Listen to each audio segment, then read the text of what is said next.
تو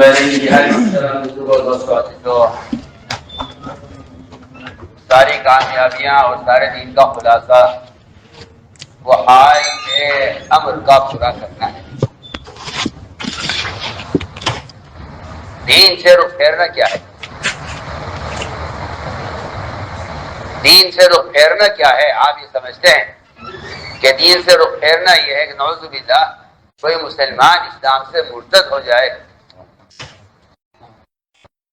حالانکہ دین سے رخ پھیرنا یہ ہے، دین سے رخ پھیرنا یہ ہے کہ مسلمان حال کے امر کو ضائع کر دے۔ حال کے امر کا ضائع کر دینا، حال کے امر کا ضائع کر دینا یہ خواہش کا دین ہے۔ یہ خواہش کا دین ہے۔ حال کے امر کو ضائع کر دینا یہ خواہش کا دین ہے، حکم کا دین نہیں ہے۔ حکم کا دین یہ ہے کہ آدمی حال کے امر کو پورا کرے۔ ساری بات بہت دھیان سے سنو۔ حکم کا دین یہ ہے کہ حال کے امر کو پورا کیا جائے، خواہش کا دین یہ ہے کہ حال کے امر کو ضائع کر دیا جائے۔ کہ کوئی حال کا امر آتا ہے اللہ کی طرف سے تو بندہ یہ دیکھتا ہے کہ یہ امر میرے پورا کرنے کا ہے یا نہیں ہے۔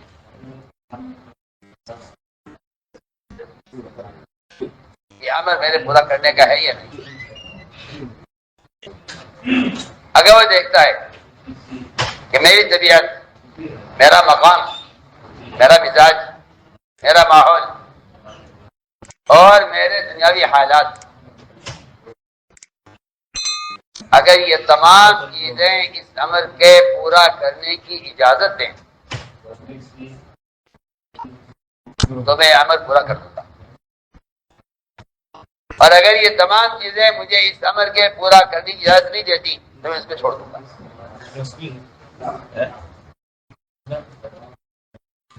فرمایا کہ ایسے شخص نے اپنی خواہشات کو اپنا معبود بنایا ہوا ہے۔ اللہ اکبر۔ ایسے شخص نے اپنا معبود بنایا۔ قرآن نے سوال کیا ہے، قرآن نے سوال کیا ہے افرائیت من اتبع ہوا، افرائیت من اتخذ الہہ ہوا، کیا آپ نے دیکھا اس شخص کو کہ جس نے اپنے دل کی چاہت کو اللہ کے امر کے مقابلے میں اپنا معبود بنایا ہوا ہے۔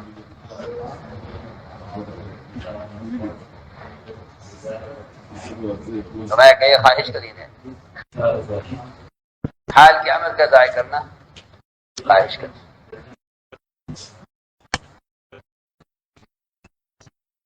حال کے امر کو ضائع کرنا خواہش کا دین ہے، اور حال کے امر کو پورا کرنا حکم کا دین ہے۔ یہ میں بالکل ایک بنیادی بات کر رہا ہوں، اس لیے کہ قرآن نے خالص کافر، ایک تو صرف اتنا جانتے ہیں کہ مومن حق کون ہے، ہم نے غور نہیں کیا قرآن میں کہ خالص کافر کون ہے۔ اولئک هم الکافرون حقا، یہ خالص کافر کون ہے؟ کیونکہ خالص کافر وہ شخص ہے، میری بات بہت توجہ سننا، کہ اللہ رب العزت کا کوئی امر آئے اور یہ اس امر کو اپنی حیثیت سے ملا کر دیکھے کہ میری حیثیت اس امر کے پورا کرنے کی اجازت دیتی ہے نہیں دیتی۔ اگر یہ امر میری حیثیت کے مطابق ہے تو میں اسے پورا کروں گا، اور اگر یہ میری حیثیت کے خلاف ہے تو میں اس سے انکار کروں گا۔ آپ بہت توجہ سے بات سنیں، میں دیکھوں گا کہ یہ امر میری حیثیت کے مطابق ہے یا خلاف ہے۔ انہوں بھی بات میں نے کوئی بات. ہم بعض باتوں کو تو ہم قبول کرتے ہیں لیکن بعض باتوں کو ہم قبول نہیں کریں گے. فرمایا اولئک هم الکافرون حقا، یہ جو آدمی حقیقی کافر کو دیکھنا چاہتا ہو وہ یہ شخص ہے.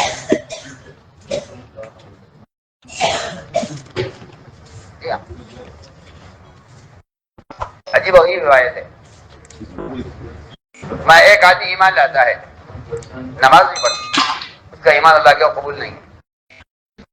ایک آدمی ایمان لاتا ہے نماز پڑھتا ہے روزہ نہیں رکھتا، اس کا ایمان نماز اللہ کے یہاں قبول نہیں. ایک آدمی ایمان لاتا ہے نماز پڑھتا ہے روزہ رکھتا ہے زکات نہیں دیتا، اس کا ایمان اس کی نماز اس کا روزہ اللہ کے یہاں قبول نہیں ہے. ایک آدمی ایمان لاتا ہے نماز پڑھتا ہے روزہ رکھتا ہے زکات دیتا ہے، اگر حج نہیں کرتا تو اس کا ایمان اس کی نماز اس کا روزہ اس کی زکات اللہ کے یہاں قبول نہیں.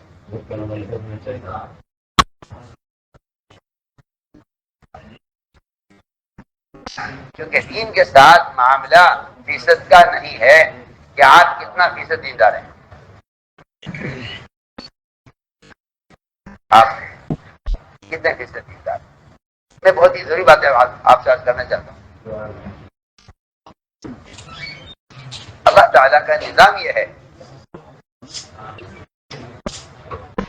کہ وہ اپنے بندے کی استقامت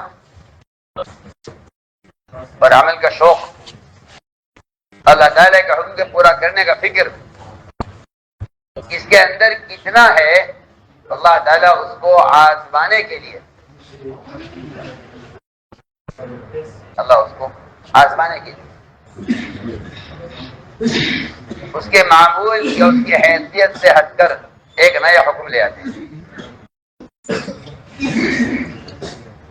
لوگ یہ سمجھتے ہیں کہ میں جو کچھ کر رہا ہوں یہ میرے اعتبار سے بہت ہے، اس لیے کہ بعض لوگ تو یہ بھی نہیں کر رہے ہیں. میں اور آپ اپنے دین سے مطمئن اس لیے ہیں کہ ہمارا مقابلہ فاسقوں سے اور بے دین لوگوں سے ہمارا مقابلہ ہے. اس لیے ہمارے اندر اپنے ناقص دین پر قناعت ہو گئی ہے. ہمیں اپنے ناقص دین پر ہمیں اپنے ناقص دین پر قناعت ہو گئی، کیونکہ میں یہ دیکھ رہا ہوں کہ مجھ سے زیادہ بے دین لوگ بھی ہیں. کیا ان کو دیکھ کر میں اپنے دین سے مطمئن ہوں اور میں یہ سوچ کر اگلے امر کا انکار کر دیتا ہوں کہ میں اتنا کچھ تو کر رہا ہوں، اگر میں یہ نہیں کر رہا تو کیا بات ہے. میرا دل چاہتا ہے کہ اس کی مثال پہ غور کیا جائے کہ حال کے امر کا ضائع کر دینا محرومی کا سبب ہے. حال کے امر کا ضائع کر دینا، حال کے امر کا ضائع کر دینا محرومی کا سبب ہے. کیونکہ اصل بات یہ ہے کہ اللہ تعالیٰ کے اتنے احکام ہیں، نماز ہے، روزہ ہے، حج ہے، زکات ہے، ذکر ہے، تلاوت ہے. ان سارے اعمال کا حاصل اصل یہ تھا کہ آپ کے اندر تواضع، انقیاد اور اطاعت کتنی پیدا ہو رہی ہے. اطاعت کتنی پیدا ہو رہی ہے. سوال یہ تھا کہ آپ جو اعمال کر رہے ہیں ان اعمال سے آپ کے اندر تواضع اور اطاعت کتنی پیدا ہو رہی ہے. بھائی بہت ضروری بات ہے. سوال اس کا نہیں ہے کہ آپ یہ اعمال کر رہے ہیں، سوال اعمال پر مداومت کا نہیں ہے. سوال یہ ہے کہ آپ جو اعمال کر رہے ہیں ان اعمال کے کرنے سے آپ کے اندر تواضع پیدا ہو رہی ہے یا آپ کے اندر تکبر پیدا ہو رہا ہے. اس کا اندازہ آپ کے معمولات سے نہیں ہوگا. میری کوئی بات بہت ضروری ہے جو میں عرض کرنا چاہتا ہوں. آپ کے اندر تواضع پیدا ہو رہی یا کبر پیدا ہو رہا ہے، اس کا اندازہ آپ کے معمولات سے نہیں ہوگا، اس لیے کہ یہ چیز آپ کے معمول میں ہے اور آپ اس کے عادی ہیں۔ بہت دھیان سے بات سننا، ہم آپ کے اندر اطاعت اور تواضع کو جانچنے کے لیے ہم آپ کی حیثیت کے خلاف ایک حکم لائیں گے۔ ہم یہ دیکھیں گے کہ آپ اس عمل کو پورا کر دیتے ہیں یا آپ یہ کہتے ہیں کہ یہ والا کام تو ہم نہیں کر سکتے کیونکہ ہماری حیثیت کے خلاف ہے۔ آپ چاہتا ہے کہ آپ اس کی مثال پیش کریں کہ عبادت میں سب سے آگے اور عمل میں علم میں سب سے آگے ملائکہ کے ساتھ ابلیس وہ عبادت پر معمور تھا اور عبادت میں عمل میں سب سے آگے تھا۔ اللہ تعالیٰ نے امتحان لیا کہ ہم امتحان لیں گے، سب سے پہلا جو حکم آئے گا وہ حیثیت کے خلاف آئے گا۔ آدمی کے اندر نیک اعمال کے کرنے سے تکبر پیدا ہو سکتا ہے، تواضع پیدا ہو سکتا ہے، تکبر بھی۔ اور اللہ نے حکم دیا ملائکہ کو کہ آدم کو سجدہ کرنے، سب نے سجدہ کیا سوائے ابلیس، سب نے سجدہ کیا سوائے ابلیس۔ اس کے سجدہ نہ کرنے کا ایک عذر ہے، اور یہ بات یاد رکھنا ہمیشہ۔ آج بھی یہی اصول ہے کہ آزار پیش کیے جاتے ہیں عقل کی وجہ سے، آزار پیش کیے جاتے ہیں عقل کی وجہ سے۔ جی ہاں، عقل تقاضا کرتی ہے۔ ایسا بھی لکھا ہے کہ ابلیس کو ابلیس اس کی عقل نے بنایا ہے، اس کی عقل نے، کہ عقل کا تقاضا یہ ہے کہ ہمارے ساتھ زیادتی ہو رہی ہے کہ ہمیں ادنا کی طرف جھکنے کا حکم دیا جا رہا ہے، حالانکہ ہم پرانے ہیں، یہ نیا ہے، ہم آگ سے ہیں، یہ مٹی سے ہے۔ ہاں، ہماری صفت وہ رفعت ہے، اوپر کی طرف جانا آگ کا، اور آدم کی صفت جو ہے وہ مٹی کی ہے، نیچے کی طرف آنا۔ یہ ساری وجوہات ہیں جس کی وجہ سے ہم آدم کو سجدہ نہیں کر سکتے۔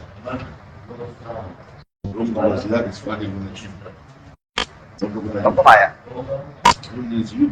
ابلیس نے اس حکم کو اپنی حیثیت کے ساتھ جوڑ کر اس کے برا کرنے سے انکار کر دیا۔ ابا واستکبر وکان من الکافرین، اور اس نے اس کا انکار کیا اور بڑائی ظاہر کی۔ کیا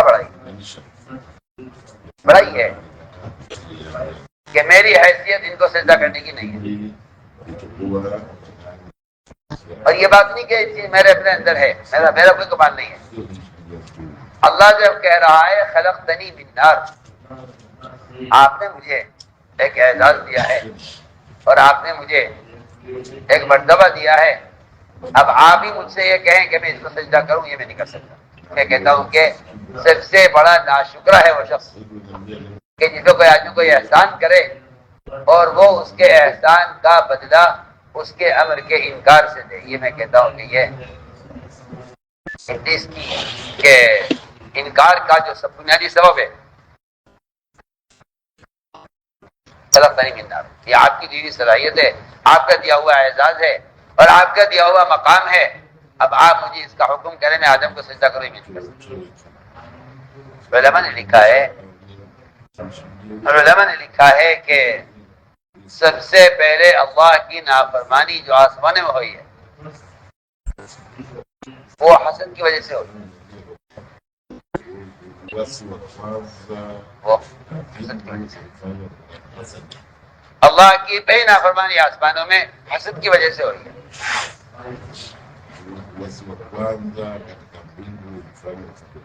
اس پہ حسد ہوا ہے کہ میں پرانا ہوں یا نیا ہے، ان کو ہم سے آگے کیوں رکھا جائے؟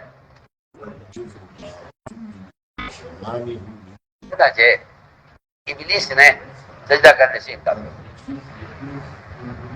اللہ تعالیٰ نے ایک عمل کے، آپ غور کیجیے، ایک عمل کے انکار پر، ایک عمل کے انکار پر سارے معمولات سے محروم کر دیا۔ آپ غور کریں کیا بول رہا، میں نے شروع میں کہا تھا کہ جہال کے امر کو ضائع کر دے گا۔ علماء نے لکھا ہے، بلکہ کیا عرض کروں کہ عبداللہ بن مسعود کا قول ہے رضی اللہ تعالیٰ عنہ کہ اگر کسی آدمی کو کسی خیر کی طرف دعوت دی جائے اور کسی نیک عمل کی طرف متوجہ کیا جائے اور وہ جواب میں یہ کہہ دے کہ آپ اپنے عمل کا فکر کریں، انتہائی ادب سے، انتہائی احترام سے اور انتہائی نرمی سے آپ اس کو یہ جواب دے دیں کہ آپ اپنے عمل کا فکر کریں، تو فرماتے ہیں عبداللہ بن مسعود رضی اللہ تعالیٰ عنہ کہ یہ تمام کبائر میں سے سب سے بڑا کبیرہ گناہ ہے۔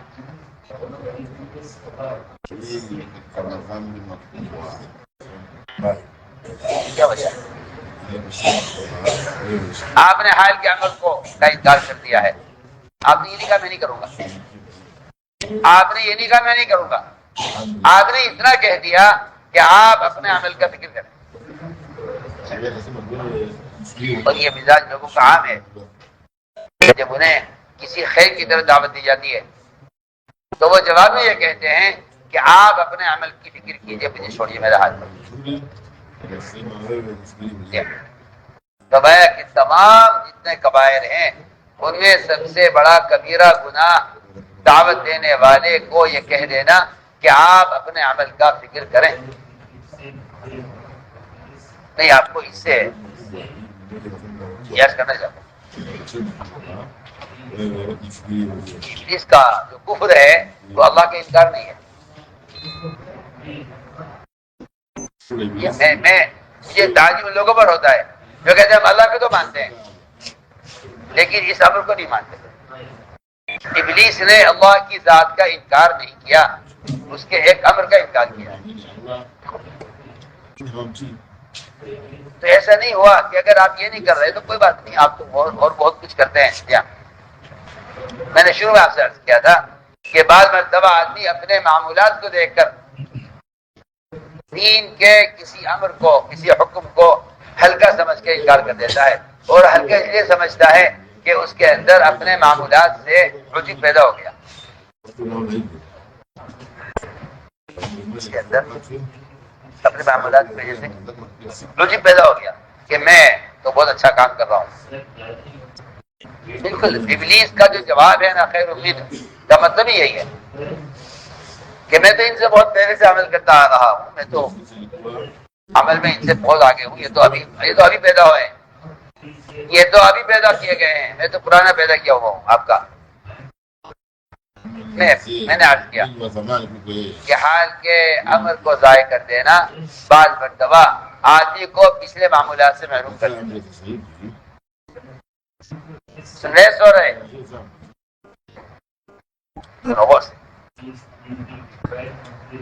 آپ یہ خیال کریں گے کہ بھائی یہ تو بہت بڑا امر تھا اور اللہ نے براہ راست حکم دیا تھا،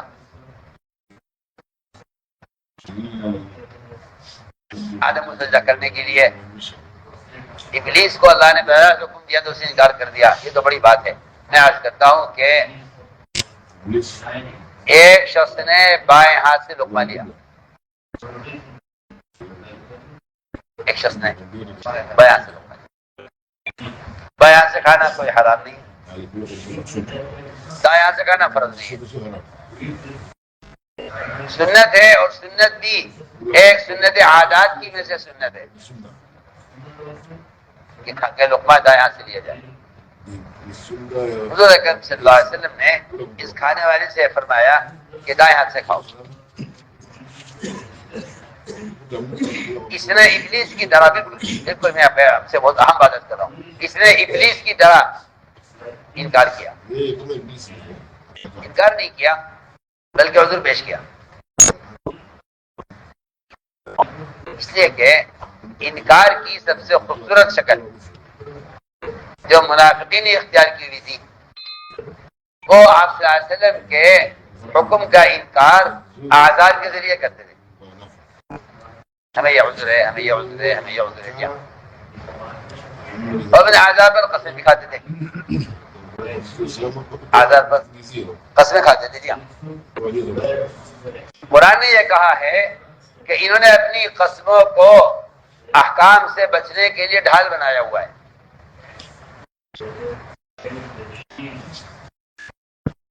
قسموں کو ڈھال بنایا ہوا ہے، اتخذوا ایمانہم جنہ،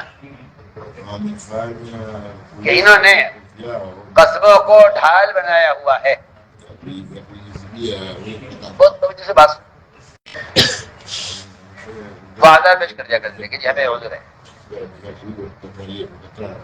ابلیس نے عذر پیش کیا کہ میرا عذر یہ ہے کہ میں ان سے پرانا ہوں، یہ نئے ہیں، اس لیے میں ان کو سجدہ نہیں کر سکتا۔ اللہ نے پچھلے سارے معمولات ابلیس سے چھین لیے۔ میں آپ کو مثال اس لیے دے رہا ہوں کہ آج کے لیے ایک فتنہ پیدا ہوا ہے مسلمانوں میں کہ یہ سننے کا کوئی فرض تو ہے نہیں، آپ جو اتنا زور دے رہے ہیں اس پر، اس کی کیا ضرورت ہے؟ یہ تو صحیح آپ اس شخص نے آپ صلی اللہ علیہ وسلم سے یہ کہا کہ یا رسول اللہ میں بائیں ہاتھ سے اس لیے کھا رہا ہوں کیونکہ میرا دائیں ہاتھ اٹھتا نہیں ہے، دائیں ہاتھ سے معذور ہوں۔ بالکل جو الفاظ قرآن میں ابلیس کے ہیں آدم کو سجدہ کرنے کے بارے میں، وہی الفاظ اس شخص کے دائیں ہاتھ سے لقمہ لینے میں، وہی الفاظ اس کے بھی ہیں۔ تو حدیث میں آتا ہے ما منعه الا الكبر، ابا واستكبر اور ما منعه الا الكبر، دونوں قرآن حدیث کے دونوں الفاظ ہیں، دونوں کے الفاظ کا ایک ہی ترجمہ ہے، ایک ہی مطلب ہے، ما منعه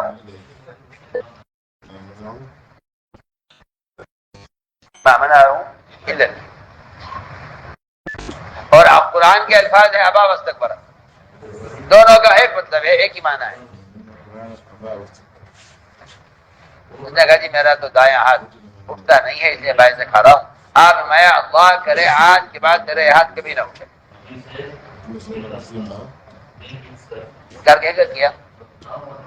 فرض کا، واجب کا نہیں، انکار کیا ہے ایک سنت کا، وہ سنت بھی ایک ضرورت کی عادات کی سنت میں سے ہے، کھانا کھانے کا طریقہ۔ تو میں نے عرض کیا کہ اللہ تعالیٰ کے کلام کہ وہ حکم لا کر ہی دیکھتے ہیں کہ اب تک کی عبادت سے اس کے اندر اطاعت اور تواضع کتنی پیدا ہوئی، جو حال کا عمل پورا کر دیتے ہیں وہ اس امتحان میں کامیاب ہو جاتے ہیں، جو حال کے عمل کو ضائع کر دیتے ہیں وہ اس امتحان میں فیل ہو جاتے ہیں۔ تو سب سے پہلا حکم وہ لایا گیا فرشتوں کی کہ امتحان کے لیے سارے ملائکہ نے سجدہ کیا، اللہ کا امر ہے سوائے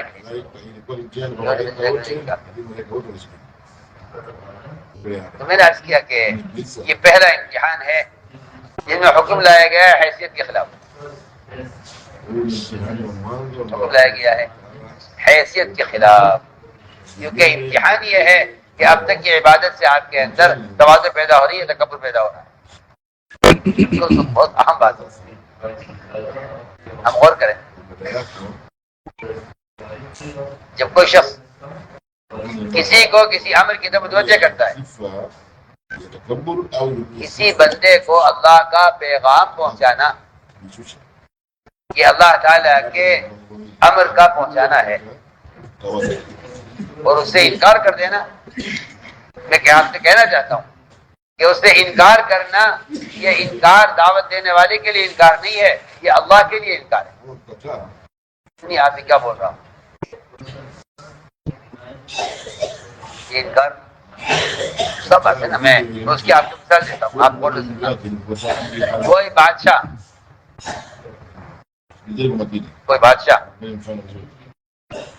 اپنے کسی خادم کو یا غلام کو بھیجے کسی کے پاس اس کو بلانے کے لیے،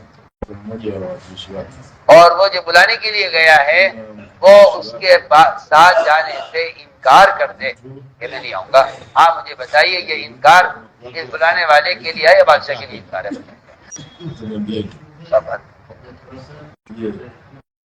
انکار کس کو ہے؟ بادشاہ. ہم آپ سے بہت ہی آسان بات ہے، یہ انکار بادشاہ کو ہے، حالانکہ اس نے بادشاہ کے سامنے آ کر نہیں کہا کہ میں نہیں آؤں گا. بیان کو لائک، شیئر اور چینل کو سبسکرائب کرنا مت بھولیے. اس نے بادشاہ کے بلانے والے سے یہ کہہ دیا کہ میں نہیں آؤں گا. یہ انکار اس کے لیے نہیں ہے جو بلانے کے لیے آیا ہے، یہ انکار اس بادشاہ کے لیے ہے جس نے اپنے غلام کو بھیجا ہے آپ کو بلانے کے لیے.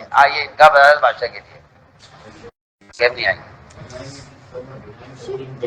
میں نے عرض کیا کہ یہ پہلا امتحان ہے جس میں ابلیس بنا ہے.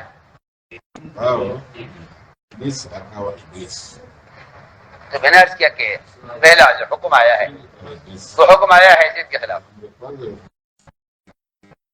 آگے امتحان انبیاء علیہ السلام کا بھی ہے، اس لیے کہ اللہ تعالیٰ کا دستور ہے یہ کہ ہم جس سے بھی دین کا کام لینا چاہیں گے، ملائکہ میں سے یا انسانوں میں سے، ہم پہلے ان کو مشکلات میں، تکالیف میں اور ناگواریوں میں اور ایسے احکام لائیں گے جس حکم کا پورا کرنا مشکل ہوگا. ہم اس میں ان کو پہلے آزمائیں گے. اس لیے فرمایا حدیث میں کہ سب سے سخت امتحان انبیاء کا ہوتا ہے. امتحان انبیاء علیہ السلام کا. آگے جو شخص قیامت تک نبیوں والے کام کے جتنا قریب ہوگا اس کا امتحان اس کے اعتبار سے ہوگا. یہاں میں جو تعجب ہوتا ہے کہ ساتھی بیچارے بھی چند قدم چلے ہوتے ہیں تبلیغ کے میدان میں، اور یہ آ کر ساتھیوں کی شکایتیں کرتے ہیں کہ ہمارے ساتھ بہت زیادتی ہو رہی ہے اور ہمیں بہت ستایا جا رہا ہے اور ہمارے ساتھ یہ ناانصافی ہو رہی ہے. بیچارے اتنے بھولے، اتنے بے وقوف ہیں کہ ابھی چند قدم چلے ہیں اس دعوت کے میدان میں اور یہ شکایت کرتے ہیں. ایسا معلوم ہوتا ہے کہ یہ اللہ تعالیٰ کی طرف سے آنے والے کسی امتحان کے لیے خود تیار نہیں.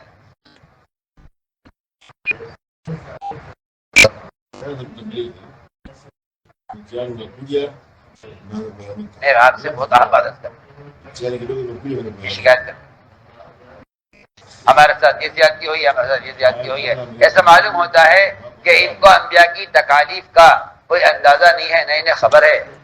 یہ سمجھتے ہیں کہ نبیوں کے زمانے کی تکالیف تو اس لیے تھی کہ وہ زمانہ تکالیف کا تھا. جی عجیب بات ہے، آج کا مسلمان یہ سمجھتا ہے کہ نبی کو تکلیف اس لیے پہنچائی گئی ہے کہ مسلمان کم تھے.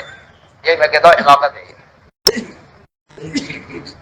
کافی زیادہ تھے، کفر کی طاقت زیادہ تھی، اس لیے انبیاء کو اذیت پہنچائی گئی ہے. سوچیے آپ کیسی بیوقوفی کی بات ہے.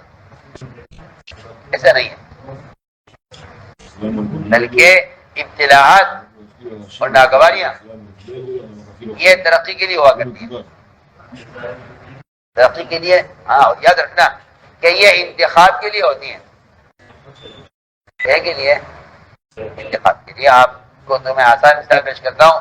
اگر آپ اپنی دکان کے لیے، مکان کے لیے، ڈرائیور گاڑی کے لیے کوئی ملازم رکھنا چاہتے ہیں تو آپ اس پر بوجھ ڈالتے ہیں کام کا دیکھنے کے لیے کہ اس کے اندر کتنی صلاحیت ہے، یہ آگے چل کر کسی مشکل وقت میں یہ کس کام آ سکتا ہے، اس پر آپ بوجھ ڈال کر دیکھتے ہیں. ورنہ آپ صاحب کہتے ہیں کہ آپ کی ملازمت ٹیمپریری ہے، ہم آپ پر کام کا بوجھ ڈال کر دیکھیں گے آپ یہ کام کر سکتے ہیں یا نہیں.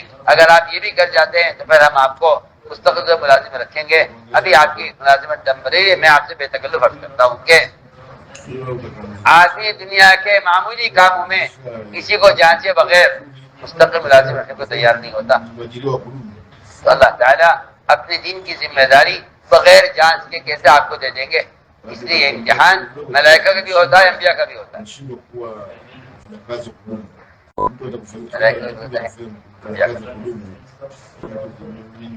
ملائکہ کا امتحان انبیاء کا بھی. سوچیے آپ اولاد سے محبت، اولاد سے محبت انبیاء، اولیاء، صحابہ سب کی صفت ہے، سب کا مزاج ہے. اللہ نے فطری اولاد کے ہونے کا ایک فطری تقاضا رکھا ہے انسان نے. ابراہیم علیہ السلام کو اولاد دی، اولاد دی بڑھاپے میں دی، اولاد دی بڑھاپے میں دی. جب اولاد کسی قابل ہو گئی اور باپ کے ساتھ اس کے کام میں ہاتھ بٹانے کے قابل ہو گئی، سوچیے آپ. لما بلغ معه السعي تو حکم ہی آیا کہ اس کو ذبح کرو.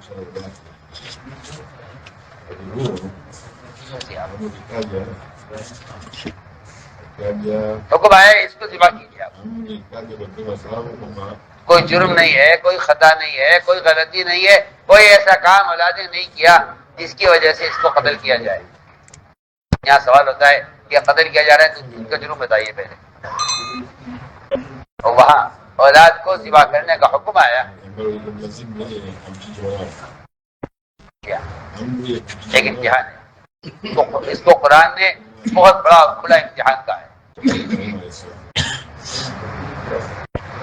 ان هذا لهو البلاء المبین کہ یہ کھلا امتحان ہے اور بڑا سخت امتحان ہے. ہم دیکھتے ہیں، دیکھنے جاتے ہیں یہ محبت ہم سے ہے اولاد سے. ابراہیم علیہ السلام نے حال کے امر کو پورا کیا. حال کے امر، یہ حال کا امر ہے. سوال نہیں ہے کہ آپ ذبح کیوں کروا رہے ہیں، سوال نہیں. اس لیے کہ شریعت میں سوال پیدا کرنا کہ یہ کیوں ہے کہ آدمی کی بے عقلی اور اس کی سفاہت اور اس کے پاگل پن کی علامت ہے. یہ شریعت کو سوال کرے کہ ایسا کیوں ہے. تو یہ حکم آیا کہ آپ سوال کیجیے. ابراہیم علیہ السلام نے حکم پورا کیا. آپ غور کریں، اللہ تعالیٰ تو ابراہیم علیہ السلام کے امتحان لے رہے ہیں بیٹے کو ذبح کروا کر، اور آپ صلی اللہ علیہ وسلم ایک صحابی کا امتحان لے رہے ہیں ان سے باپ کو ذبح کروا کر.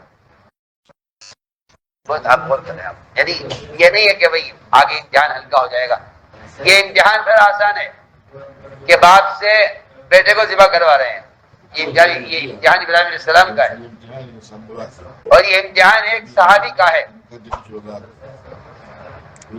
یہ امتحان ایک صحابی کا، اپنے والد سے سب سے زیادہ محبت کرتے تھے.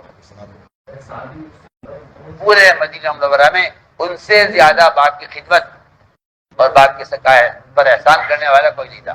آپ نے بلایا ان کو یہاں آؤ، بلا کے فرمایا اپنے باپ کا سر کاٹ کر لاؤ. کیا فرمایا؟ باپ کا سر کاٹ کر لاؤ. اور کوئی آگے پیچھے کوئی بات نہیں، کیا جرم ہے، کیا وجہ ہے، کچھ نہیں. فرمایا یہاں آؤ، کیا بات ہے، جاؤ اپنے باپ کا سر کاٹ کر. یہ صحابی دوڑے فوراً. میں کہا جا رہے کہ آپ کا حکم ہے میں باپ کا سر لے کر آتا ہوں. آپ سوچیے، میدان قتال میں ابوبکر صدیق رضی اللہ تعالیٰ عنہ سے ان کے بیٹے عبد الرحمن نے یہ کہا کہ ابا جان، 6 مرتبہ ایسا ہوا کہ آپ میری تلوار کے نیچے آ گئے، مگر میں نے بڑا باپ سمجھ کے چھوڑ دیا کیونکہ عبد الرحمن کفر پر تھے، ابھی ایمان نہیں لائے تھے. ابوبکر صدیق پہلے ایمان لانے والے. باپ نے کہا بیٹے بات اصل یہ ہے کہ نبی کی محبت اور اطاعت نے ہمیں یہاں پہنچایا ہوا ہے کہ اگر تم میری تلوار کے نیچے آ جاتے میں تمہیں نہ چھوڑتا. تم نے تو باپ کے احترام میں مجھے چھوڑ دیا، لیکن میں تمہارے بیٹے کی شفقت میں تمہیں نہ چھوڑتا. اگر تم میری تلوار کے نیچے کہیں آ جاتے میدان میں، اس لیے کہ تم اللہ اللہ کے رسول کے خلاف آئے تھے مقابلے پر، اس لیے میرا تمہارا کوئی رشتہ وہاں نہیں تھا۔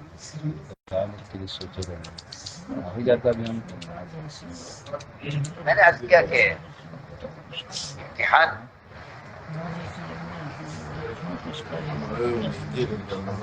کیا دیکھنا چاہتے ہیں کہ آپ کو محبت اولاد سے یا ہم سے؟ تو جو امتحان اللہ نے ابراہیم علیہ السلام کے لیا ہے بیٹے کو ذبح کرا کے، وہ امتحان آپ صلی اللہ علیہ وسلم نے ایک عام صحابی کا لیا ہے، ان کو حکم دیا کہ باپ کا سر کاٹ کر لاؤ۔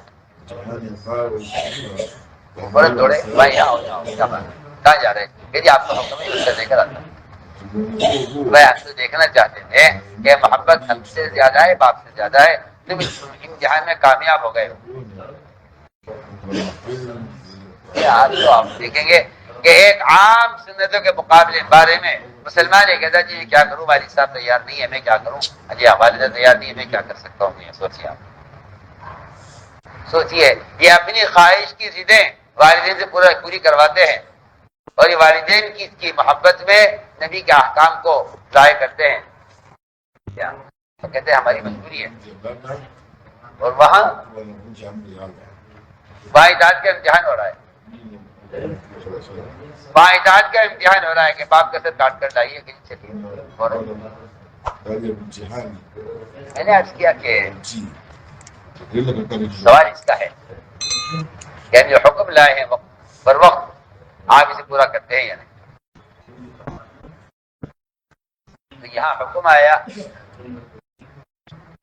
آیا نبی پر کہ بیٹے کو ذبح کر کو پورا کر دیں۔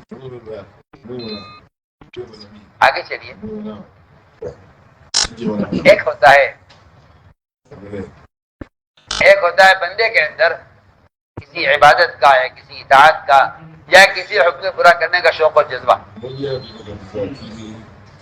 اللہ تعالیٰ کا عجیب و غریب نظام ہے۔ اللہ تعالیٰ حرام سے بچنے کا حکم دیتے ہیں۔ بہت توجہ سے بات سننا۔ اللہ حرام سے بچنے کا حکم دیتے ہیں، بندہ اطاعت کرتا ہے کہ جی میں یہ حرام کام نہیں کروں۔ اللہ تعالیٰ کسی نیک عمل کے کرنے کا حکم دیتے ہیں اور بندہ اسے کرنے کے لیے قدم اٹھاتا ہے، اور جب شوق اور جذبے کے ساتھ اس عمل کی طرف چل رہا ہوتا ہے تو اچانک حکم آتا ہے کہ اس کام کو نہیں کرنا ہے۔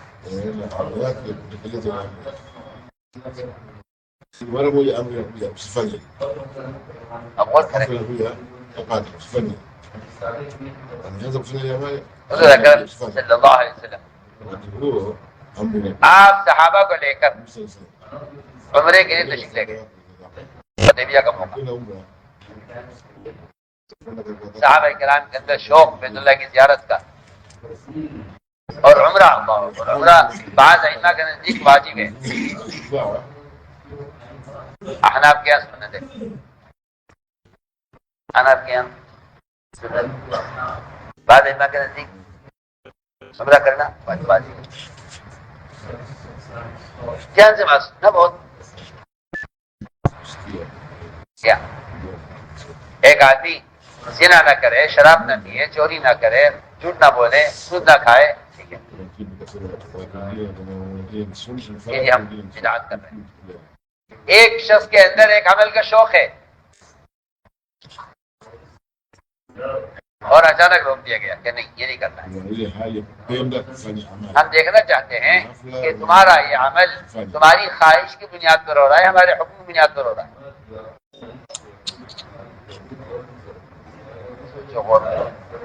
یہ جو عمل تم کر رہے ہو یہ خواہش کی بنیاد پر ہے یا حکم کی بنیاد پر ہے؟ اگر یہ حکم کی بنیاد پر ہے تو اگر ہم اس سے روکیں گے تم فوراً رک جاؤ گے، اور اگر خواہش کی بنیاد پر ہے تو تم یہ کہو گے نہیں یہ کام تمہیں اچھا لگتا ہے تو ہم کریں گے جی، اور تم نافرمان ہو جاؤ گے۔ میں اس کی مثال پیش کرتا ہوں۔ صحابہ نے سفر میں روزہ رکھا،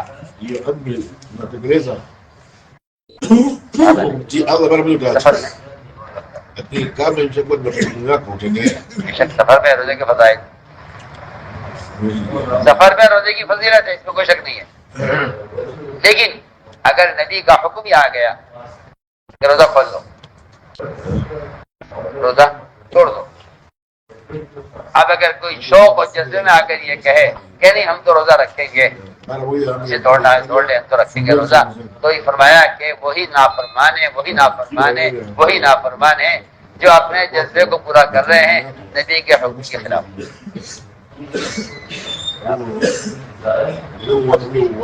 قرآن کہہ رہا ہے وَأَنْتَصُومُوا خَيْرٌ لَكُمْ، اگر تم روزہ رکھتے ہو سفر میں تو تمہارے لیے زیادہ بہتر ہے، اور اگر تمہیں ہمت نہیں ہے روزہ رکھنے کی تم روزہ کھول سکتے ہو، واپس آ کر قضا کر لو رمضان کے روزے۔ لیکن اگر نبی حکم دے دیں کہ روزہ کھول دو تو آخر اس چیز کی فضیلت بیان کی تھی، اب اس سے منع کیوں کر رہے ہیں کہ ہم تو قدم قدم پر امتحان لیں گے کہ آپ اب روزہ رکھ کر اپنے جذبے کو پورا کرتے ہیں یا روزہ کھول کر روزہ توڑ کر نبی کی اطاعت کرتے ہیں۔ ہم یہ دیکھیں اب میں تو آپ کو بہت آسان مثالیں دیتا ہوں۔ صحابہ کو لے کر پہنچے عمرے کے لیے، شوق اندر بیت اللہ کی زیارت کا، کفار نے آپ کو عمرے سے روک دیا، یعنی عمرہ نہیں کریں واپس جائیں۔ یہ تو آسان تھا کہ ہم تو جا رہے تھے، کفار نے روک دیا۔ مشکل یہ ہو گئی ان کے لیے کہ اللہ نے بھی حکم دیا کہ آپ واپس جائیے۔ عمر رضی اللہ تعالیٰ ایک کے پاس جائیں، ایک سے کہیں کہ کیوں ہم دفتر صلاح کریں اور کیوں نہ ہم عمرہ کریں اور کیوں نہ ہم ان کا مقابلہ کر کے عمرہ کریں۔ ہر ایک کہتا عمر یہ اللہ کے رسول ہیں، جو یہ کہیں گے وہ ہمیں کرنا ہے، جو یہ کہیں گے وہ ہمیں کرنا ہے۔ وہ کہے بار بار، اس کے پاس جائے کہ کیوں ہم عمرہ نہ کریں۔ بعض مرتبہ اپنی رائے پر اڑ جاتا ہے، اچھا جذبہ ہونے کے باوجود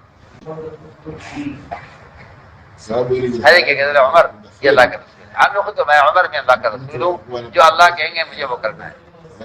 تمہارا دل چاہے عمرہ کرنے کو چاہے کرے، لیکن جو اللہ کا امر ہے پورا کرنا ہے۔ سوچیے آپ ابھی وہاں سے ہٹے نہیں تھے کہ اس حال کے امر کے پورا کرنے پر وہاں سے ہٹنے سے پہلے اللہ نے بیت اللہ کو ہمیشہ کے لیے آپ کے حوالے کر دیا۔ فتح ہوگی؟ سوچیے آپ، جہاں تھوڑی دیر کی اجازت، تھوڑی دیر کے لیے بیت اللہ کی زیارت کی اجازت مل رہی ہے، وہاں اللہ تعالیٰ نے حال کے امر کے پورا کرنے پر بیت اللہ کو ہمیشہ کے لیے مسلمانوں کے حوالے کر دیا۔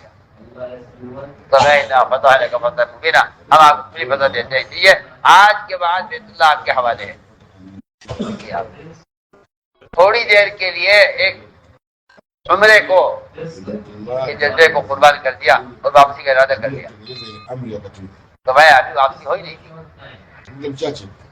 میں کہا عمر کو بلاؤ، عمر رضی اللہ تعالیٰ باوجود یہ کہ اس امت کے ملہم کہلاتے ہیں، 20 سے زیادہ وہ مواقع ہیں جہاں امت کی چاہت کے مطابق آسمان سے حکم آیا ہے۔ عمر یہ چاہتے ہیں، آسمان والے بھی یہ چاہتے ہیں، عمر یہ چاہتے ہیں، اللہ بھی یہ چاہتے ہیں، عمر یہ چاہتے ہیں، اللہ کے حکم عمر کی چاہت کے مطابق وحی آ رہی ہے۔ لیکن یہاں عمر کا جذبہ،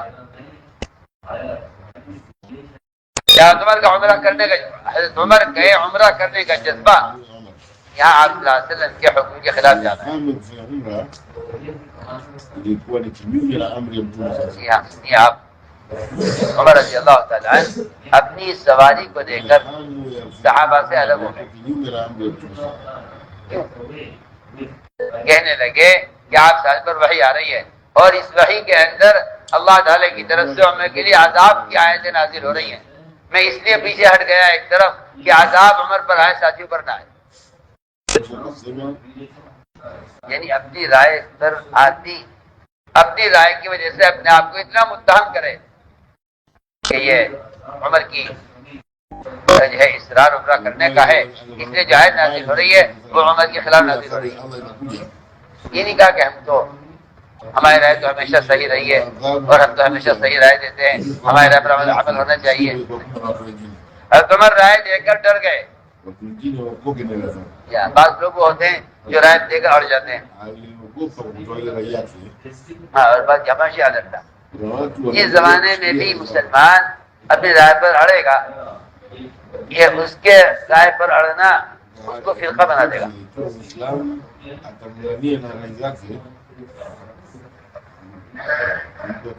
فرقے بنے ہیں, فرقے مسلمانوں نے وہ فرقے بنے ہیں اپنی رائے پر اڑنے کی وجہ سے.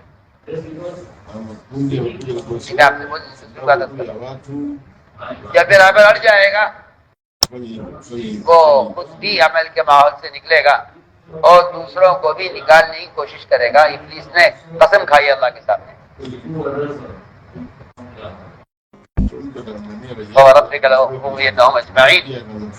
کیا میرا قیامت تک کام یہ رہے گا کہ میں لوگوں کو خیر سے گمراہ کرنے اور خیر سے ہٹانے کی پوری کوشش کروں گا.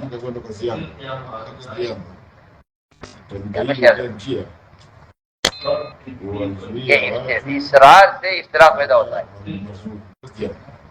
اصرار سے سو رہے یہاں بیٹھ کے, اصرار سے اختلاف پیدا ہوتا ہے,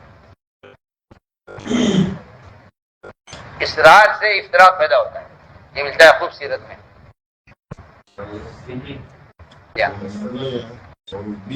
جو لوگ آپ صلی اللہ علیہ وسلم کے ساتھ احد کے میدان میں نہیں اترے وہ لوگ ہیں جنہوں نے اپنی رائے پر اصرار کیا. وہ آپ صلی اللہ علیہ وسلم کی رفاقت سے اور آپ کی معیت سے محروم ہو گئے, کیونکہ انہوں نے اصرار کیا کہ ہمارے رائے پر عمل کریں, ہم آپ کے ساتھ دیں گے. تو میں درمیان میں عرض کر رہا ہوں کہ عمر رضی اللہ تعالیٰ نے کا کہنا یہ تھا کہ عمرے کا شوق ہے کر لیں, لیکن حکم یہ آ گیا ثوابت سے. یہاں جذبہ قربان کیا ادنا میں, اللہ نے فتح مکہ دے دی ہمیشہ کے لیے. جذبہ قربان کیا ادنا میں اور اس سے اعلیٰ ہمیشہ کے لیے مل گیا.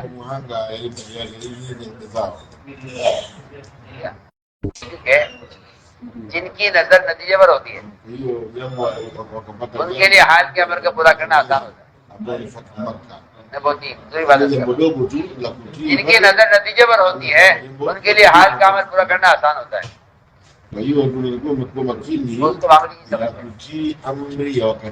کہ نتیجہ اس کا کیا آئے گا اطاعت کا. آپ صلی اللہ علیہ وسلم نے بیت اللہ میں 2 رکعت نماز پڑھی جاتی.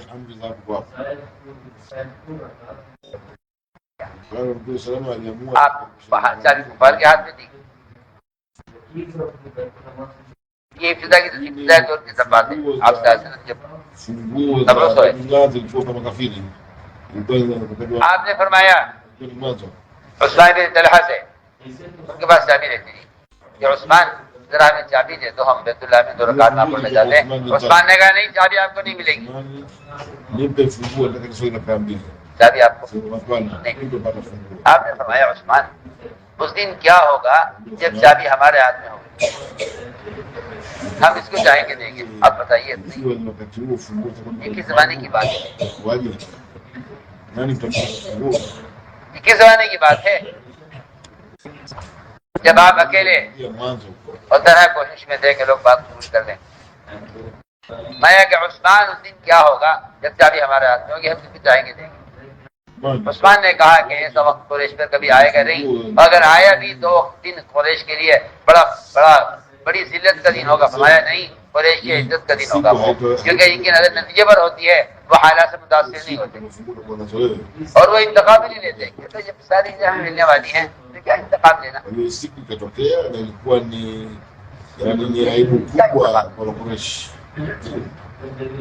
جب آپ مکہ مکرمہ میں فاتحہ نہ داخل ہوئے, فرمایا عثمان کہاں ہیں, ان کو لے کر آؤ. چابی آپ کے ہاتھ میں تھی, سارے کفار کانپے ہوئے تھے, گھروں میں چھپے ہوئے تھے. فرمایا عثمان کو لاؤ, عثمان کو عثمان کو لایا گیا، آپ نے چابی عثمان کے حوالے کی، فرمایا عثمان تم نے تو ہمیں چابی نہیں دی تھی مگر ہم تمہیں چابی دیتے ہیں۔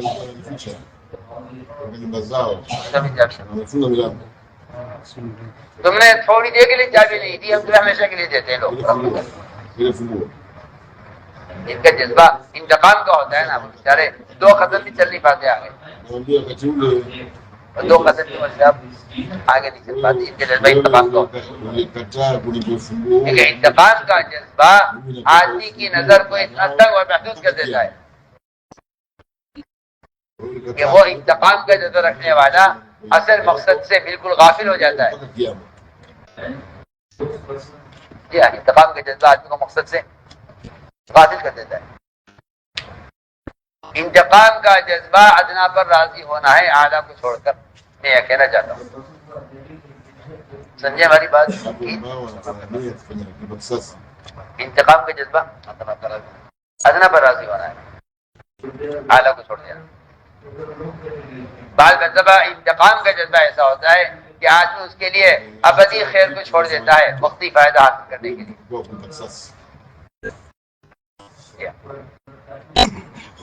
میں آپ کو اس کی مثال پیش کرتا ہوں کہ حدیبیہ میں آپ صلی اللہ علیہ وسلم نے حکم دیا صحابہ کو کہ واپس چلو،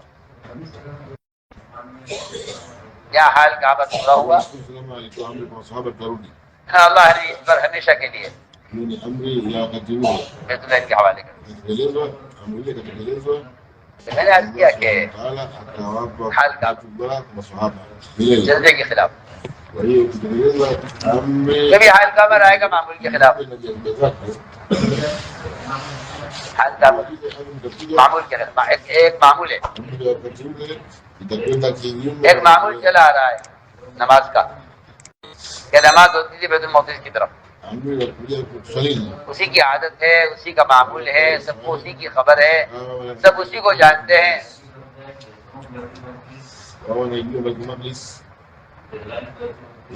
آپ صلی اللہ علیہ وسلم انصار کے محلے میں گئے ہوئے تھے کسی کی عیادت کے لیے، وہاں وقت ہوا ظہر کا، آپ نے 4 رکعت ظہر کی نماز پڑھائی، 2 رکعت ہو گئی تھی، 2 رکعت باقی تھی۔ اس درمیان میں حکم آ گیا اچانک کہ آپ خود پھیر لیجیے بیت المقدس سے بیت اللہ کی طرف۔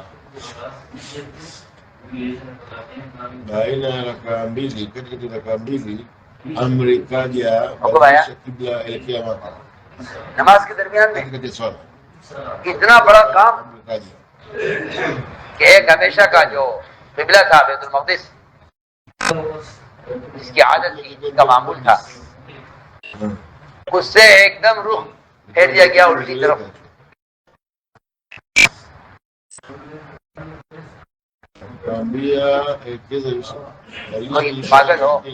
کوئی پاگل ہو جو یہ کہے کہ بھئی یہ نماز ہو جاتی پہلے، آج عرصے سے ہو رہی ہے، وہاں ایسی کیا چلتی تھی، 2 رکعت اور ہو جاتی، پھر کہا جائے کہ بھئی عصر ادھر پڑھ لیا کرو۔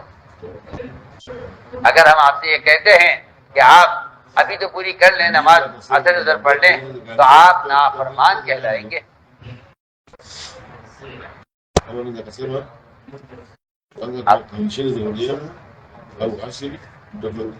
کیونکہ حال کے عمل کو مؤخر کرنا نافرمانی ہے، حال کے عمل کو بات سوچیے آپ، حال کے عمل میں دیر کرنا نافرمانی ہے۔ میں آپ کو شروع سے جو مثال دے رہا ہوں وہ حال کے عمل کے پورا کرنے کی مثال دے رہا ہوں۔ بہت سے لوگ ہیں، آپ نے ایک سنت کی طرف متوجہ کیجئے کہ سنت کیا، ہاں کریں گے۔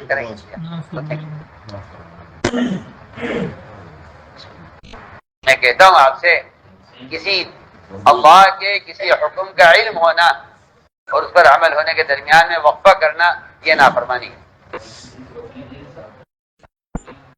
کیا ہے؟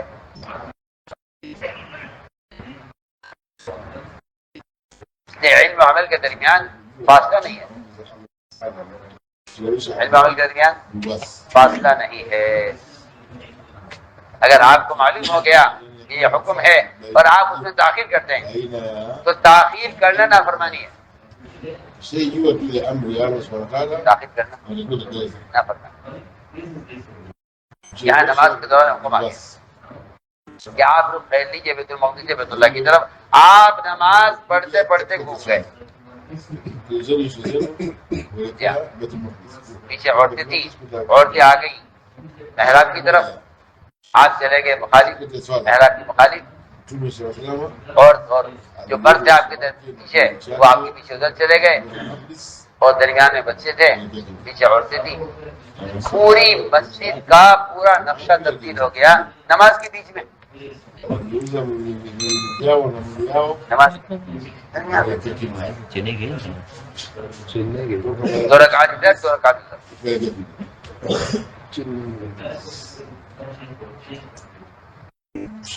حال کا مرے. ہم دیکھنا چاہتے ہیں کہ آپ نبی کی اطاعت پر ہیں یا نہیں. اللہ نے قبلے کی تبدیلی کی وجہ یہ بتائی ہے کہ ہم نے قبلے کو جو اچانک بدلا ہے, ہم دیکھنا چاہتے ہیں کون رسول کا اتباع کرتا ہے, کون اپنی اڑیوں کا بل پلٹ جاتا ہے. اس لیے قرآن نے یہاں صفحہ کہا کہ یہ سارے احمق بے عقل, یہ سارے احمق اور بے عقل ہیں, یہ سارے احمق اور بے عقل ہیں جو یہ سوال کر رہے ہیں کہ اس قبلے کے بدلنے کی کیا ضرورت ہے.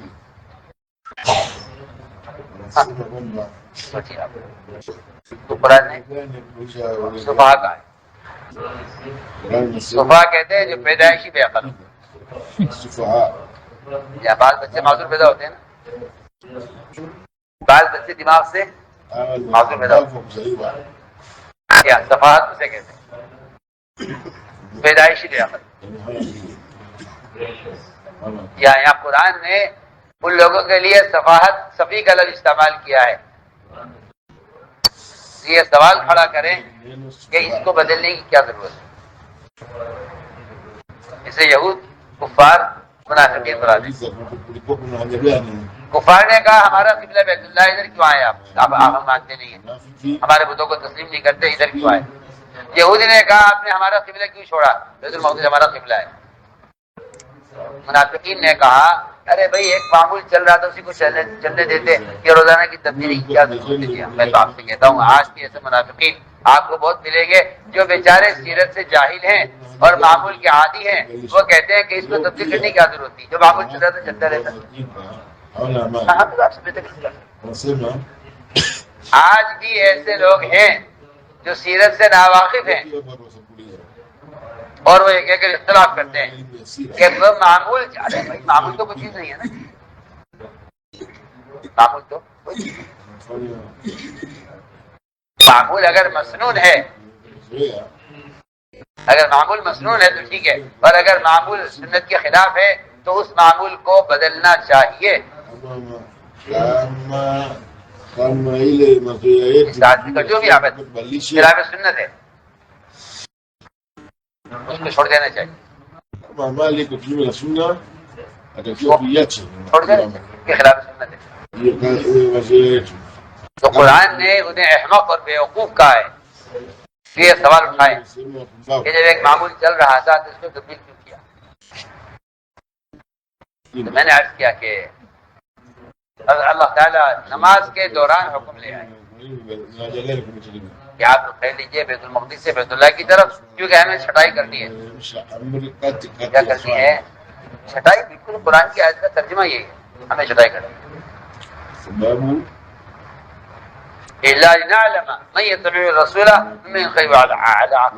ہم چھٹائی کرنے کے لیے حکم لائے ہیں کہ کون نبی کا اتباع کرتا ہے ساتھ کے ساتھ پھر جاتا ہے بیت المقدس سے بیت اللہ کی طرف, اور کون یہ کہتا ہے کہ پہلا قبلہ صحیح زیادہ صحیح تھا اس کا رہنا چاہیے. ہم چھٹائی کے لیے حکم لائے, چھٹائی کے لیے. میں نے عرض کیا کہ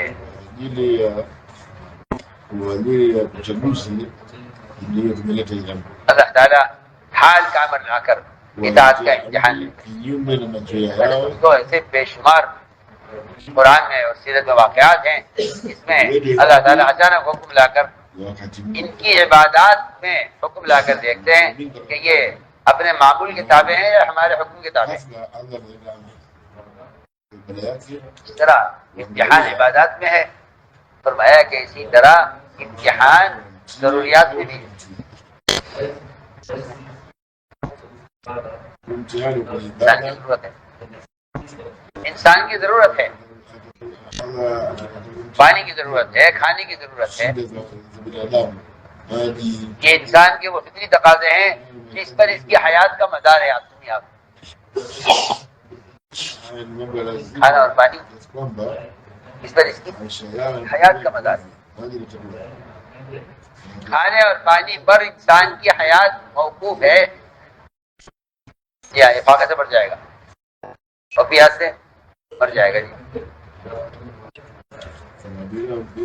اللہ تعالیٰ اس کو اس کے ایسے فطری تقاضوں میں بھی آزماتے ہیں. کیا ہمیں دیکھنا ہے کہ اگر ہم اس پر پانی بند کر دیں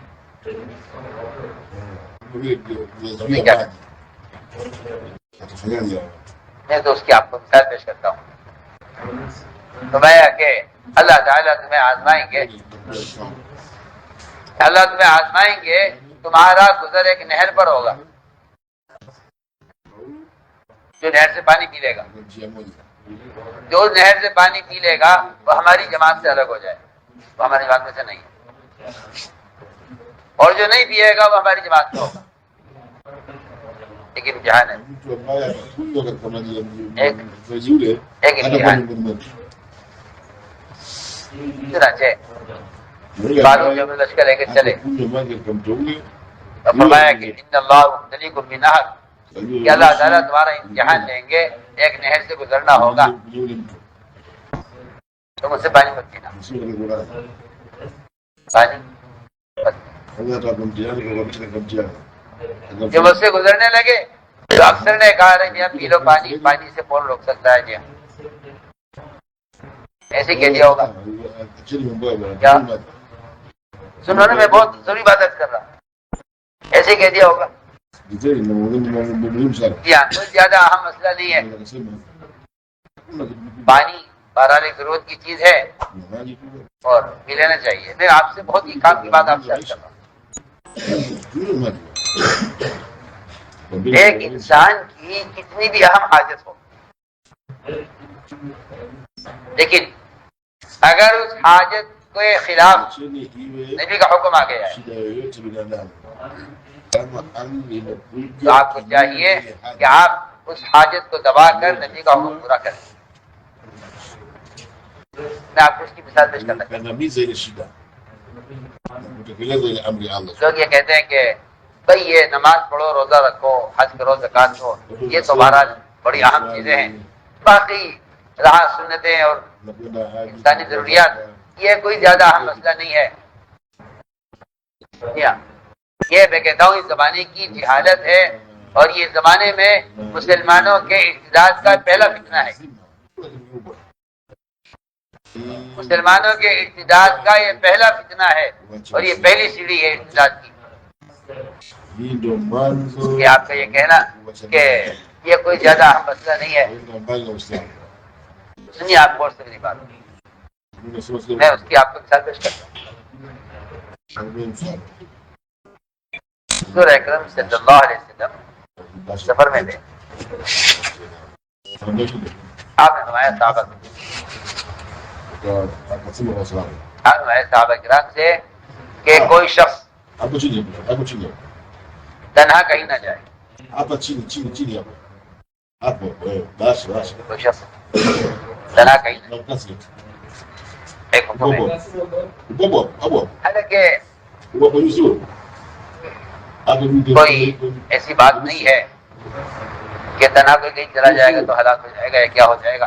لیکن اللہ تعالیٰ کبھی کبھی نبی کی زبان پر ایسا حکم جاری کرتے ہیں جو بظاہر دیکھنے میں نعوذ باللہ زیادہ اہم نظر نہیں آتا، لیکن وہ نبی کا عمل ہونے کی وجہ سے اس کی اتنی اہمیت ہوتی ہے کہ اگر آپ اس کی پرواہ نہ کریں تو آپ کسی عذاب کے اندر یا کسی فتنہ کے اندر مبتلا کیا کرتے ہیں.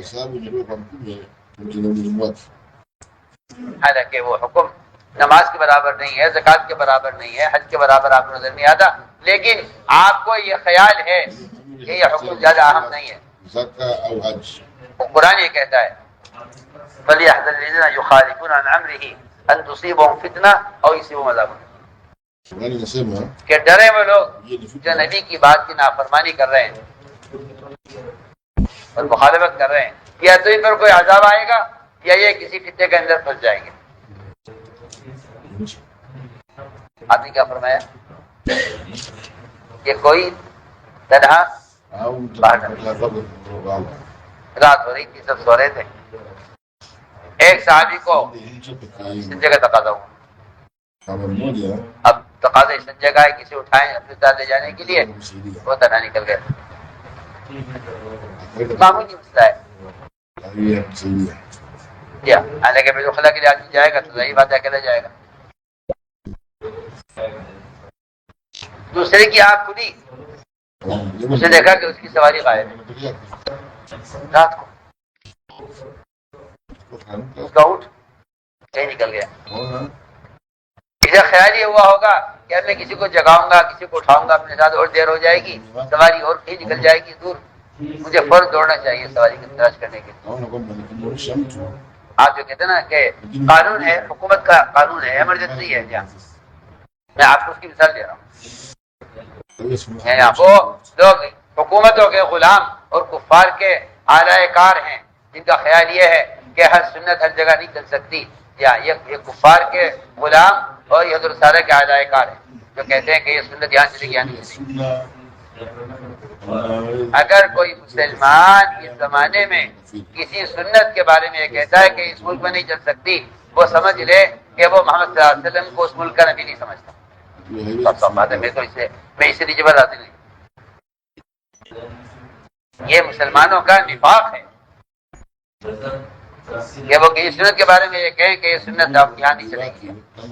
یہ نفاق ہے. انہیں کہ منافقین بیروبیے تھے. منافقین کیا تھے؟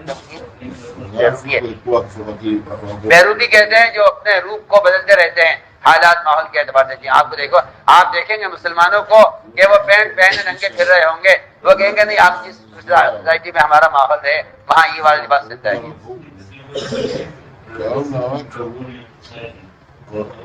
یہ یہودیوں کے ایجنٹ ہیں یہ سب، اور ان کو دھوکہ یہ دیا گیا ہے.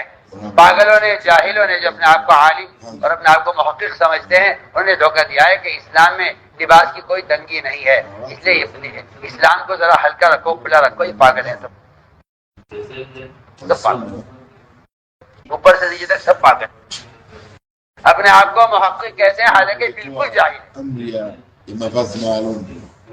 بالکل سرے سے جاہل. یہود و نصارہ کے لباس کو فروغ دینے کے لیے یہ فتنہ پیدا کیا گیا ہے کہ لباس کی کوئی قید نہیں ہے اسلام میں. علماء نے لکھا ہے اسلام میں لباس کی جو قید ہے اور پابندی ہے وہ اس لیے کہ اسلام میں تعصب ہے، وہ اس لیے کہ اسلام میں غیرت ہے. اسلام میں لباس کی پابندی غیرت کی وجہ سے، عصبیت کی وجہ سے نہیں ہے. تو بیچارے جاہل پاگل قسم کے لوگ ہیں جنہوں نے مسلمانوں کو یہودی بنانے کے لیے یہ فتنہ کھڑا کیا کہ اسلام میں لباس کی کوئی پابندی نہیں ہے. جی آپ سے حقیقت رکھتا اور اچھے اچھے پڑھے لکھے جنہیں آپ کہہ سکتے ہیں کہ ہاں ماشاء اللہ یہ عالم معلوم ہوتے ہیں، یہ نیر جاہل ہے، یہ نیر جاہل. آپ ان کی معلومات سے متاثر ہو کر سمجھتے ہیں کہ یہ عالم ہیں، اور ان کا لباس دیکھ کر آپ کہتے ہیں فلاں آدمی کو تو بہت دینی معلومات ہے، میں نے تو دیکھا ان کا لباس تو عام پینٹ شرٹ ان کا لباس ہے. لہٰذا آپ کو ایسے بولنے والے کے لباس سے دھوکہ لگتا ہے کہ ہاں یہ بھی اس کے پہننے میں کوئی حرج نہیں ہے، کیونکہ فلاں صاحب کو دینی بڑی معلومات ہے اور ان کا لباس جو ہے وہ اس طرح کا لباس ہے. یہاں سے آپ کو دھوکہ لگتا ہے. آپ سمجھتے ہیں کہ شاید یہ کوئی متشدد قسم کے علماء ہوتے ہوں گے جن کے نزدیک عمامہ اور پاجامہ اور لمبا کرتا یہ ضروری ہے، یہ شاید متشدد علماء ہے، یا یہ پیر صاحب کا لباس ہے. میں کہتا ہوں کہ یہ حماقت ہے، جہالت ہے.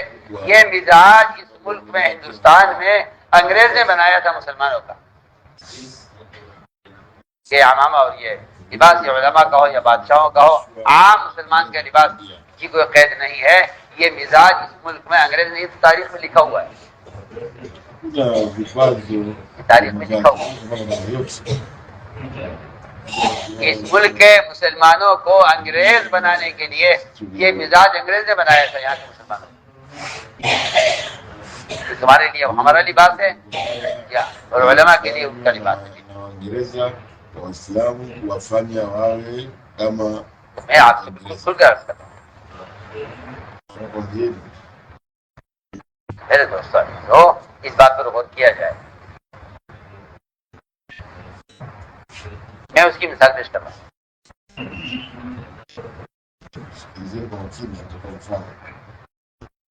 کہ حضور اکرم صلی اللہ علیہ وسلم نے اگر کسی بات سے روک دیا ہے، آپ کہتے ہیں کہ یہ کوئی ایسا اہم مسئلہ نہیں ہے،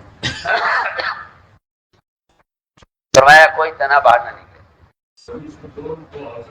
تو ایک صحابی جگہ تقاضے پر دوسرے صحابی اپنا اونٹ تلاش کرنے نکل گئے۔ اتنی سی مخالفت ہو گئی کہ رات کو آئے اچانک صاحب کہیں گے ایمرجنسی ہے، اور موقع نہیں تھا کسی کو ساتھ لے جانے کا۔ جو صحابی سنجے کے لیے گئے تھے، جنات نے ان کا گلا گھونٹ دیا۔ نبی کی مخالفت کرتے ہو، نبی کی مخالفت کرتے ہو۔ دوسرے صحابی جو اونٹ تلاش کرنے گئے تھے، ہوا نے ان کو وہاں سے اڑایا اور لے جا کر یمن کے دو پہاڑوں کے درمیان پھینک دیا۔ کسی آبادی میں نہیں پھینکا کہ وہاں کچھ کھائیں پیے، بلکہ دو پہاڑوں کے درمیان بالکل گرا نا، جہاں نہ پانی نہ دانا ہے، وہاں جا کے پھینکا ہوا نے ان کو، اور اس لیے ہوا نے پھینکا کہ تم نبی کی مخالفت کرتے ہو۔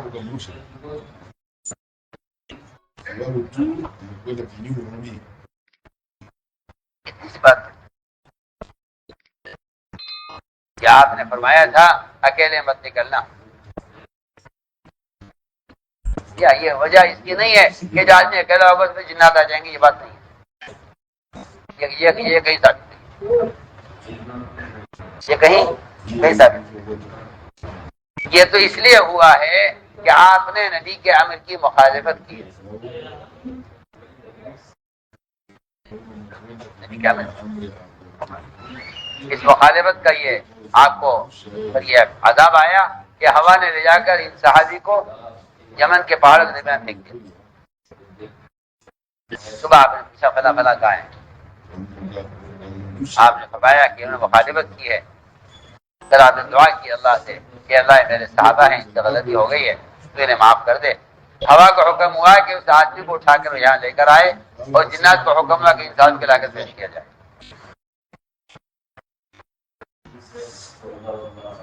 میں آپ کو مثال پیش کرتا ہوں۔ میرے دوستوں، دو بات کہ اصل ابتدا ہے، اگر بندہ اس پر راضی ہو جائے تو ہمیشہ کے لیے اللہ تعالیٰ راضی کر دیتے ہیں، اور اگر وہ یہ کہہ نہیں کہ ہم یہ نہیں کر سکتے تو وہ خود ہی اپنے آپ کو محروم کر دیتے ہیں۔ میں نے عرض کیا کہ یہاں تو پانی پر امتحان ہو رہا ہے، یہ پانی سے گزرنا ہوگا، پانی نہیں پینا ہے۔ بنہر کہ اللہ تعالیٰ تمہیں آزمائیں گے اور تم نہر کے کنارے کنارے چلو گے، اور تمہیں پانی پینے سے اللہ نے منع کر دیا۔ جو پیے گا وہ ہم سے الگ ہو جائے، جو نہیں پیے گا وہ ساتھ رہے گا۔ جب آگے دشمن سے مقابلہ بیٹھا تو پانی پینے والے دو آدھے راستے سے واپس ہو گئے، انہوں نے کہا جی ہمارے اندر طاقت نہیں سے مقابلہ کرنے کی، تو بہت طاقتور ہیں۔